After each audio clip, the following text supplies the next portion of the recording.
আসসালামু আলাইকুম বন্ধুরা, কেমন আছেন? আলহামদুলিল্লাহ ভালো আছি। আমি সৌদি আরব আল তাইফ আল হিজেন থেকে বলছি।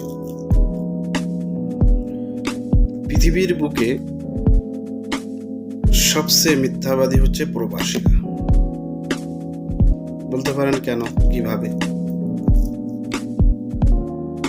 কারণ যখন বাড়িতে ফোন দেয়, জিজ্ঞাসা করে যে সকালে কি খেয়েছো, তো আমি রুটি খাইছি বা ইত্যাদি, এটা খাইছি, মুরগি খাইছি, গরু গোস্ত দিয়া রুটি খাইছি, ইত্যাদি ইত্যাদি ভালো ভালো জিনিসের কথা বলে, ভালো ভালো খাবারের কথা বলে। কিন্তু আপনি খোঁজ নিয়ে দেখেন, সে সকালবেলা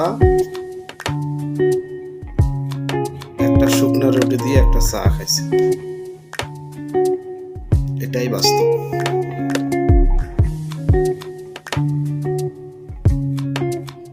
দুপুরে ফোন করে, দুপুরে কি খাইছো, বাড়ি থেকে জিজ্ঞেস করে, বাবা মা বা স্ত্রী যে জিজ্ঞেস করে, গরুর গোস্ত দিয়ে ভাত খাইছে,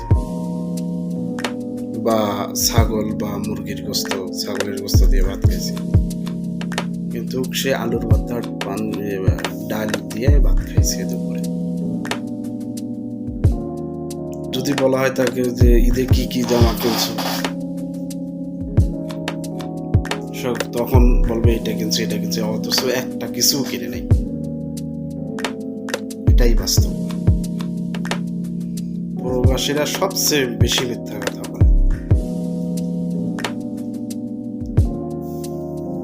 যে তারা না খেয়েও বলে যে আমরা খাইছি।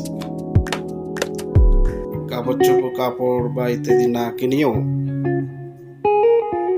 বলে যে আমরা এটা কিনছি, অথচ কিছু কিনে নেই, ভালো কিছু খায় না, শুধু বাড়িতেই টাকা দেয়। এটাই বাস্তব।